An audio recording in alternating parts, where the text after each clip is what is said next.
A Brahmin named Jatukaṇṇin once asked the Buddha to tell him the state of peace. In other words, tell me about peace. And this is part of the Buddha's response. He said, there's nothing that you need hold on to. There's nothing that you need push away. Dry up what remains of your past and have nothing for your future.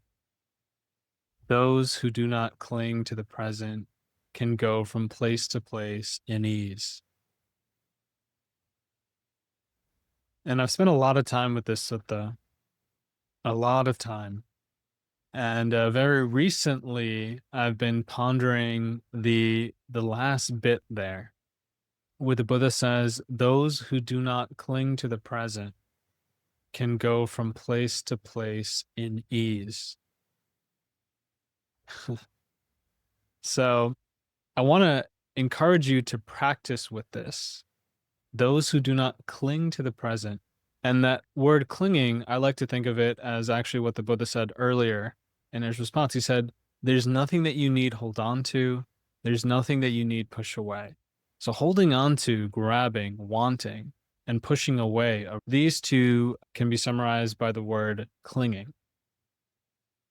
So the next statement of dry up what remains of your past and have nothing for your future. Very beautiful.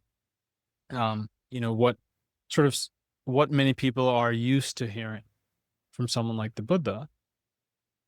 But that last bit, do not cling to the present. What could that mean? So in my own practice, I've been playing around with this. As meditators, we tend to attune ourselves to the now. And there's a lot of talk of the power of now, right here, right now. This is very important. See if you can practice in the now to not cling to the now, to not cling to whatever's here, to not hold on to whatever's here, to not push anything away. And clinging is not an on or off switch. It's actually a spectrum. To get to the end of clinging is very profound. I would guess that only a fully enlightened being could fully turn off clinging. So think of it as a spectrum. Sometimes we cling a lot, sometimes we cling a little, and we can go towards really clinging less and less into more refined states.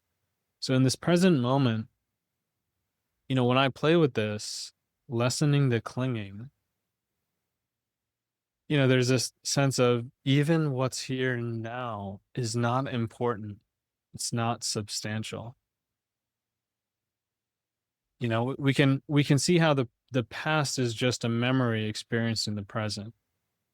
And the future is also just an imagination, again, experienced in the present. But this term present is dependent on past and future, right? You can't have a present unless it's sandwiched between past and future. And so this present moment is empty as well. It's dependent on something else. It lacks any inherent existence. It's not substantial. It doesn't have to be important. It doesn't have to be serious. Importance, seriousness are lended to the present by the mind. So if you can just try this on your own, spread your awareness throughout the whole body, lessen your clinging.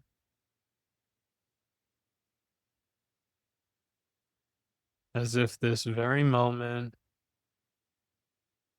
meant nothing at all.